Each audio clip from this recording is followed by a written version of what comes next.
colokan sih kata. Oke, assalamualaikum warahmatullahi wabarakatuh. Waalaikumsalam warahmatullahi wabarakatuh. Masih semangat semua atau sudah pada loyo? Semangat. Ini perkuliahan kita di jam terakhir, otomatis semua sudah pada capek, sudah pada tidak semangat. Ayo dong berdiri dulu semua. Ya berdiri deh. Berdiri, silakan regangkan kaki, silakan lebih rileks karena ini sudah jamnya sudah kritis, sudah sangat sore. Kuliah terakhir saya di jam yang paling sore. Silahkan 1-2 menit. Kalau sudah rileks, silahkan duduk kembali. Sudah segar? Ya. Alhamdulillah. Mohon maaf, saya lepas masker ya. Soalnya agak enggap-enggap kalau pakai masker menjelaskan. Sebelumnya saya mau absen dulu ya, karena nggak semua saya kenal.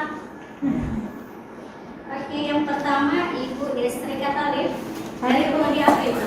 Pariwisata. Pariwisata. Yang kedua Ibu Anggreni MS Lagalo dari Prodi apa? Pariwisata. Yang ketiga Pak Dr. Teddy Repi dari mana Pak? Dari tadi. Oh, dari tadi. Asalnya dari Prodi mana Pak? Dari peternakan. Peternakan. Keempat Pak Dr. Fahrula dari tadi atau dari mana? Dari peternakan. Oh, dari peternakan ya. Berikutnya yang kelima Ibu Susan Mokolang yang paling sudut dan paling belakang. Dari peternakan, Bu.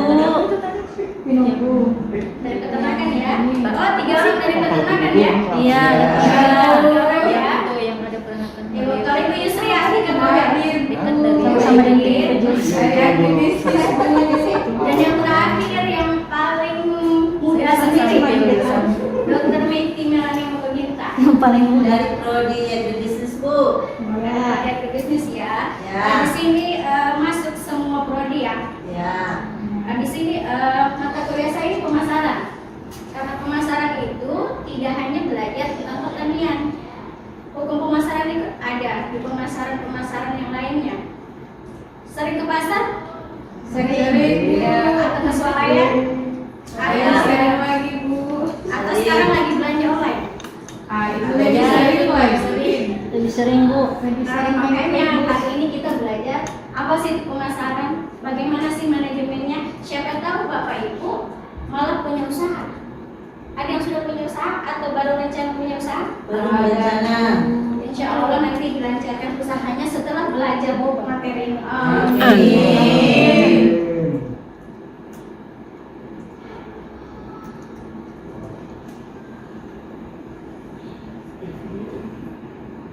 Sebelum kita masuk ke materi, saya kasih lihat dulu kayak apa sih pemasaran. Mereka ini mengadopsi pemasaran online.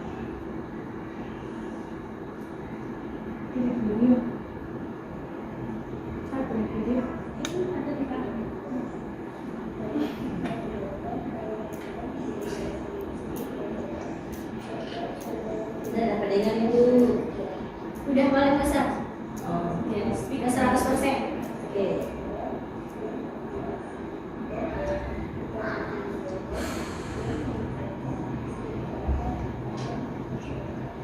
Cepat mengalami kamu. Iya, soalnya hari ini hujan terus. Bisa.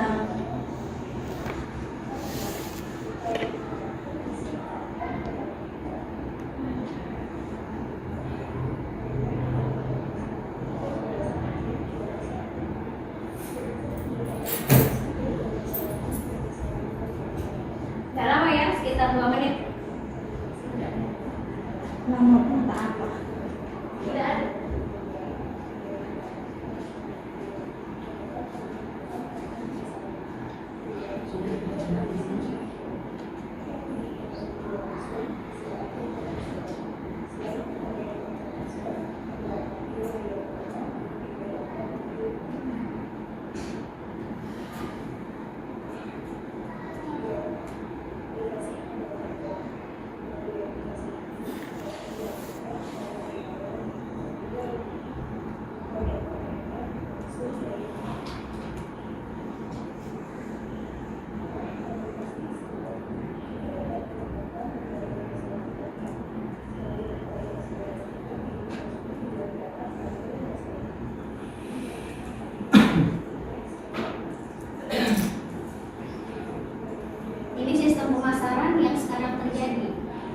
tak perlu lagi harus punya toko atau tempat karena semua serba online. Kita di rumah, yang penting punya HP. Tidak ada data, Bu. Punya data, punya dana. Kalau nggak punya dana, bagaimana kita belajar?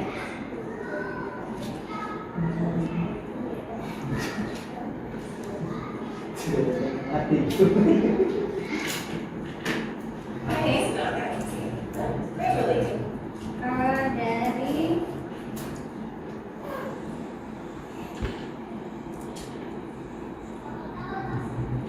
Dari video YouTube yang tadi saya berikan, apakah ada gambaran apa sih itu pemasaran? Prosesnya terjadi Jadi Jual Beli, profit. Dan sekarang pemasaran itu macam-macam modelnya. Jadi kita itu harus tahu bagaimana sih manajemennya, bagaimana mengelola. Contoh kecilnya misalnya kita bikin usaha online, nggak mungkin kan kita kerja sendiri. Harus ada yang bagian produksinya, harus ada bagian penjualannya, harus ada pembukuannya. Itu makanya penting banget belajar apa sih itu pemasaran. Nah di sini dijelaskan apa sih itu pemasaran. Ini suatu sistem dari kegiatan bisnis. Di situ ada merencanakan, juga menentukan harga, mempromosikan, mendistribusi barang serta maupun pembeli yang potensial. Kenapa kita harus rencanakan? Jangan sampai kita bingung.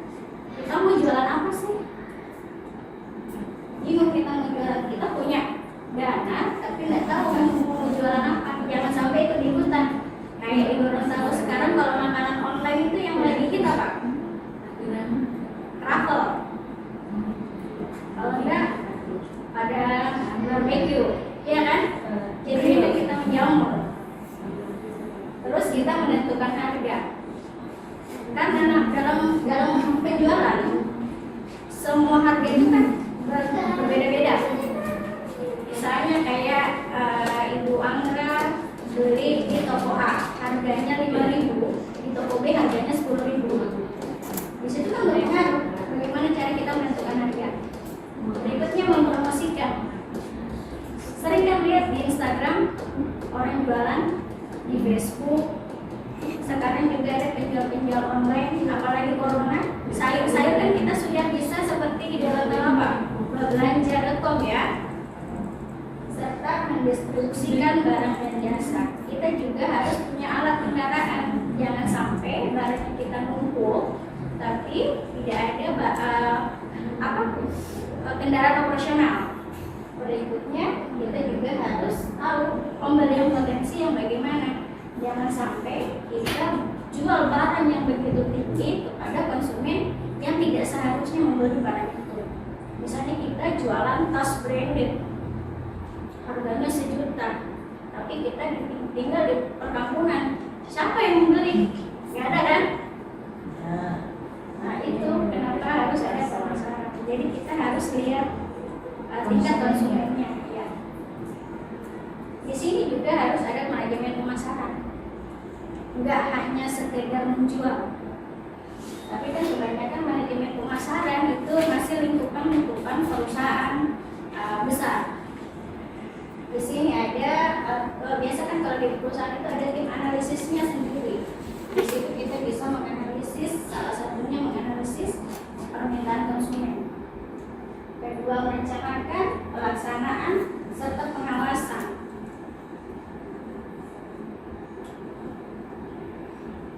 Di sini juga ada konsep pemasarannya. Di sini kita harus berorientasi kepada konsumen. Jangan sampai kita menjual yang tidak dibutuhkan oleh masyarakat. Jadi kita harus lihat dulu pangsa pasarnya kita itu apa. Serta juga kita harus melihat volume penjualannya. Ini untung atau rugi sih?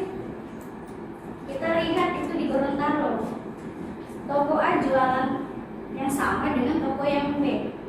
Karena di toko A harganya lebih rendah dibandingkan toko B, yang lebih menguntungkan toko A. Akhirnya toko B tutup. Bangkrut. Ya. Jadi begitu berusaha menjual suatu produk itu jangan ikut-ikutan.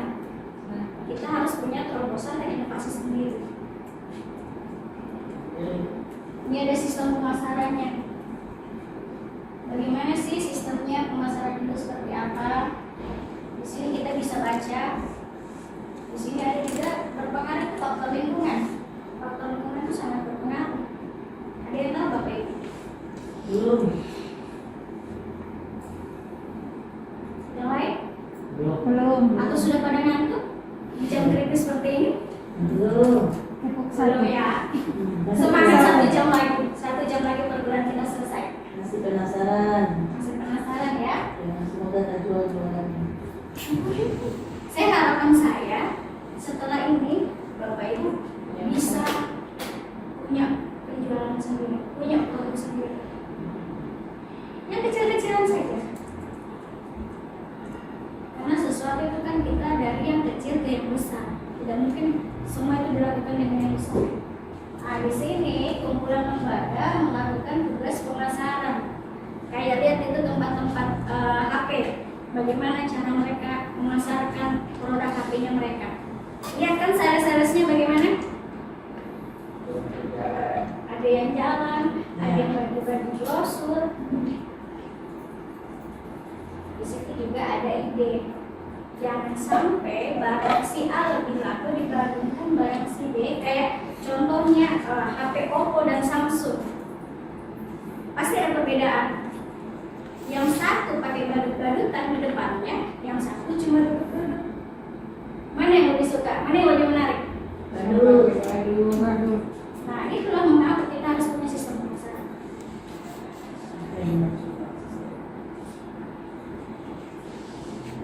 Nah, di sini organisasi pemasaran jelas harus ada barang dan jasanya.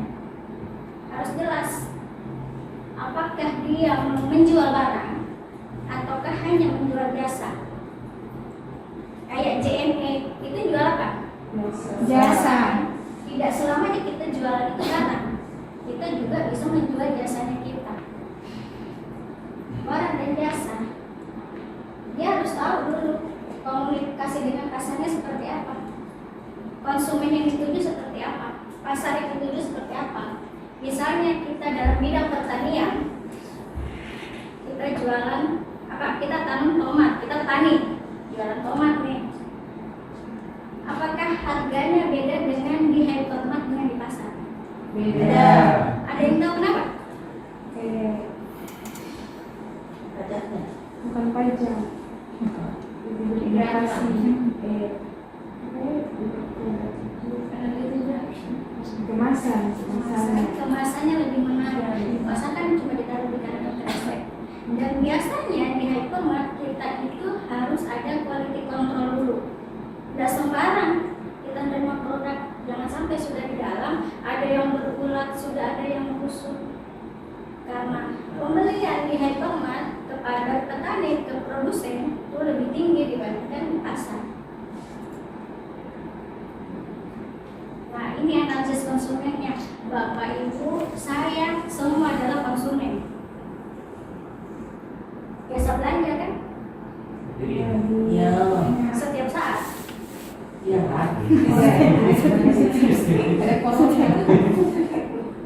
Tapi corona memudahkan kan? Memudahkan belanja atau tidak? Nah, ini parameternya. Kenapa sih harus ada analisis konsumen terlebih dahulu sebelum kita menjual suatu produk hingga dipasarkan? Yang pertama, kita harus tahu dulu keinginan dan kebutuhan konsumen. Kayak sekarang itu kan apa? Kayak Iwan bilang tadi apa?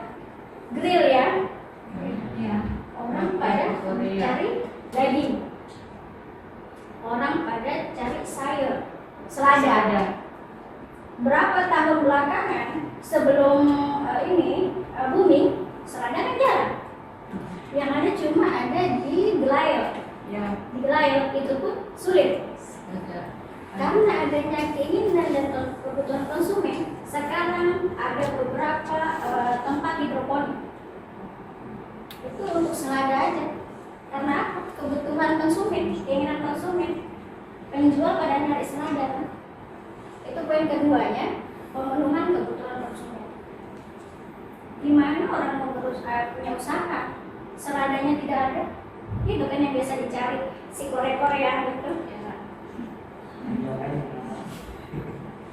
Nah, berikutnya sumber daya yang terbatas. Di daerah Gorontalo masih banyak bahan makanan yang dibawa dari luar. Kalau mau dipikir, contohnya kita itu beras masih ngambil dari daerah Sulawesi Selatan, daerah Pinang. Padahal kalau kita lihat banyak sawah-sawah di Gorontalo, di daerah Perbulan banyak sawah. Apalagi sekarang kan yang pada diet itu pada suka apa? Beras merah ya. Beras merah ya yang suka dikonsumsi oleh yang pada diet. Itu kenapa tuh? Kenapa bisa mengakibatkan hal seperti itu? Ya. Beras harus diimpor dari dari daerah lain ya. Dari daerah lain. Kenapa dari daerah lain? Bukan karena kurangnya, tapi grade beras itu kurang mutunya kurang untuk dipasarkan di daerah Gorontalo. Kan kita kalau untuk konsumsi milih-milih kan, nggak sembarang beras yang mau dimakan kan. Untuk kalangan-kalangan tertentu kan kita melihatnya, oh, saya apalagi ibu-ibu ya, maunya yang berasnya yang bersih, tidak ada kutu apa semua, apalagi beras merah yang diet, ulen, harum. Karena kebanyakan kan kalau yang di pasar-pasar itu kan apel. Padahal kalau dalam kebutuhan beda kalau kita kayak beli di Indomaret Hyper itu kan ada yang kemasan 55 kilo. Kan dari luar semua itu. Ya. Berikutnya adalah perubahan persepsi selera dan daya beli. Misalnya ibu Jessica pasti beda seleranya. Sama saya pun pasti beda. Kita punya selera semua, seisi kelas ini pasti punya selera yang beda. Bahkan misalnya Pak Fadrullah yang misalnya dari Sulawesi Selatan, hobinya makan nasi, beda sama Ibu Yusri yang orang Gorontalo sukanya makan biru siram. Beda selera. Tidak mungkin di kantin itu kita hanya jual biru siram, sedangkan Pak Arno tidak makan biru siram. Berikutnya kecenderungan permintaan. Sampai di sini ada pertanyaan atau masih ada yang saya masih bingung nih apa sih yang dikatakan sama ibu tadi? Kayaknya ibu bicara terus.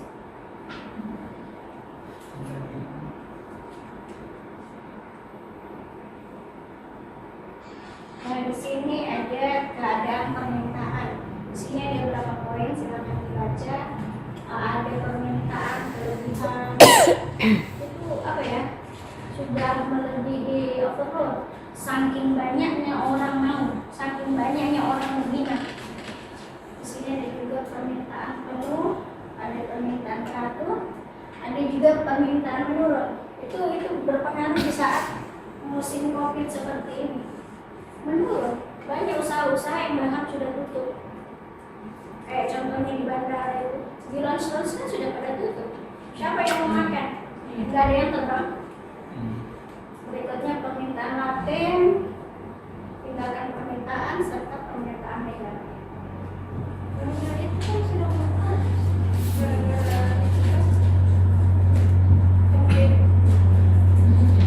nah, sehingga harus ada strategi pemasaran. Silakan nanti Bapak Ibu dibaca. Nah, kalau pada pemasaran produk pertanian itu kita harus memperhatikan beberapa sifatnya. Ya, kalau produk hasil pertanian itu kan ya jagung, ya tomat, sayur-sayuran, buah-buahan itu kan mudah rusak. Ya. Jadi kita harus menentukan. Makanya itu harus ada sortir. Istilahnya dalam pemasaran itu kan ada sortir. Ada yang busuk, ada yang segar, ada yang kecil, ada yang besar. Harganya pun pasti berbeda. Di sini juga kita harus ada melihat metode alat pengangkutannya. Jangan sampai di tempat pengangkutan harusnya sudah sampai di perjalanan busuk. Jadi kita harus memperhitungkan dari Makassar sampai ke Gorontalo berapa hari sebelum sayuran itu busuk. Berikutnya ada keanekaragaman mutu memerlukan standarisasi. Yang pasti produk pertanian itu tidak tahan lama.